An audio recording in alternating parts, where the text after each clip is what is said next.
Did you know the real star of GTA 6 might not be Jason or Lucia, but Leonida itself?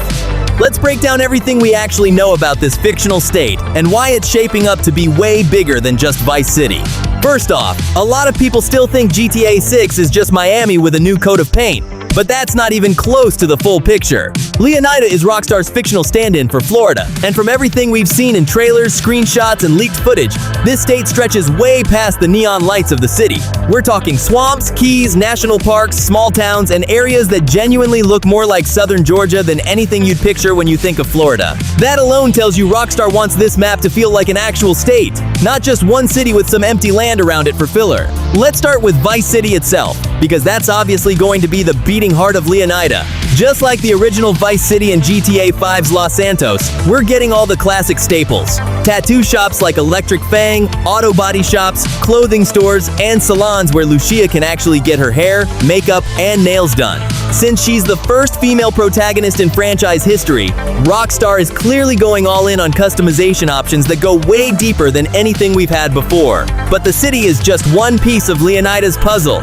Outside the city limits is where things get really interesting. We've got the Leonida Keys, which rumors suggest will actually have a military base hidden somewhere on them. Then there's the Grass Rivers area over in Port Gorn, which sounds like classic swampy Florida wetlands, and Mount Kiggy National Park, which is a straight-up national forest zone. Fans have pointed out that some of these northern areas look way more like rural Georgia than Florida, which strongly hints that the map edges are going to blend into different biomes the further you get from the coast. So instead of one flat tropical vibe the entire game, Leonida is shaping up to have real geographic variety, and that changes everything about how missions, side content, and exploration are going to feel. Now let's talk wildlife, because Rockstar is not playing around here. We already know there are at least 27 confirmed animal species roaming around Leonida, and that number alone blows GTA 5 out of the water. On land, you've got alligators, panthers, deer, boars, bobcats, foxes, and squirrels. In the more urban parts of the state, you'll run into raccoons digging through alleyways, stray cats, iguanas, sunbathing on sidewalks, and ducks chilling in lakes. Even man's best friend gets some love, with confirmed dog breeds like German Shepherds, Rottweilers, Chihuahuas, and Dobermans already spotted in trailers. And that's just what's walking around on land. Underwater is where Leonida really flexes its Florida identity. We're talking tiger sharks, dolphins, turtles, and eels swimming through the coastline in open water. There are even beavers confirmed to be hanging around the wetlands. And if Rockstar follows through the way they usually do, don't be surprised if those beavers are actually building dams somewhere out in the swamps. Dolphins have already been shown popping up next to your boat while you're cruising around, which is such a small detail, but it really sells the idea that this state feels alive. Speaking of boats, water is going to be a massive part of how you experience Leonida. Scuba diving is confirmed to be making a comeback, and Rockstar has already said it's going to be a huge upgrade over the murky, honestly kind of gross oceans we got in GTA 5. On top of that, fishing is being added for the very first time in series history. You'll actually be able to sit on your boat, cast a line, and reel something in, which pairs perfectly with a state that's basically defined by its coastline, keys, and rivers. There's even a spear gun confirmed as a weapon, and it's not just for combat. It sounds like it's going to double as a tool for hunting fish and wildlife underwater too. Off the water, Leonida is built for off-roading. We've seen dirt bikes, mud-covered trucks, and vehicles like the Bronco-inspired Riata absolutely tearing through swampy backroads. This state clearly isn't just built for cruising down Ocean Drive. It's built for getting dirty out in the wetlands and rural areas too. Between the muddy trails, the national park, and the more rugged northern regions, Leonida is giving players a reason to actually leave the city and explore, instead of just treating the countryside like empty padding. Property is another huge piece of what makes Leonida feel real this time around. Unlike GTA 5, where your house was locked to story progress, it sounds like GTA 6 is finally going to let players buy apartments and properties across the state in single player. Jason's starter safe house is a rundown trailer he's fixing up while working off a debt to his landlord.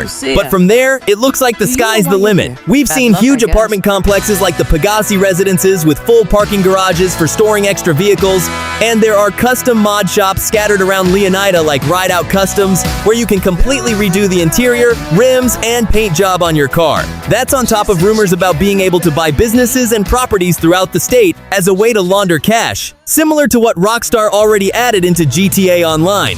Then there's the law enforcement side of things, because Leonida isn't just going to be pretty scenery, it's going to fight back. The police in this state are said to be smarter than ever, actually working tactically, instead of just swarming you in a straight line like the old games. There are even reports that cops will set up fake heist locations specifically to lure players in and ambush them. Combine that with a brand new witness system, where NPCs across Leonida can actually give police a real description of your face, your clothes, or your car, and suddenly the entire state feels like it's paying attention to what you're doing. Change your outfit, ditch your car, or throw on a mask, and you might just get away clean. Get caught on a security camera though, and that's a different story completely. Culturally, Leonida is shaping up to be way more layered than past GTA settings too.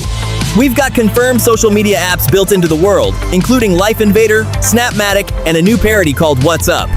There are influencers, viral videos, and world events all baked into your phone as you explore the state. Add in confirmed activities like tennis courts, basketball courts, mini golf, pool halls, strip clubs, nightclubs, and biker gangs, like the one rumored to be based out of an area called Ambrosia, and you start to see just how packed this state really is, with things to actually do beyond the main story. And honestly, that might be the biggest takeaway here. Leonida isn't just a backdrop for Jason and Lucia's story. It's being built as this living, breathing state with its own ecosystem, its own criminal underworld, its own wildlife, and its own regional identity that shifts as you move from the beaches of Vice City all the way up to the swamps and mountains near the edge of the map. Rockstar clearly learned a lot from how detailed Red Dead Redemption 2's world felt, and it looks like they're pouring that same level of care into Leonida instead of just recycling the old Vice City formula. So when November hits and we finally get our hands on this thing, don't be shocked if the state itself becomes just as iconic as the characters running around in it. Make sure to subscribe for more GTA 6 content, and let me know down in the comments which part of Leonida you're most excited to explore first.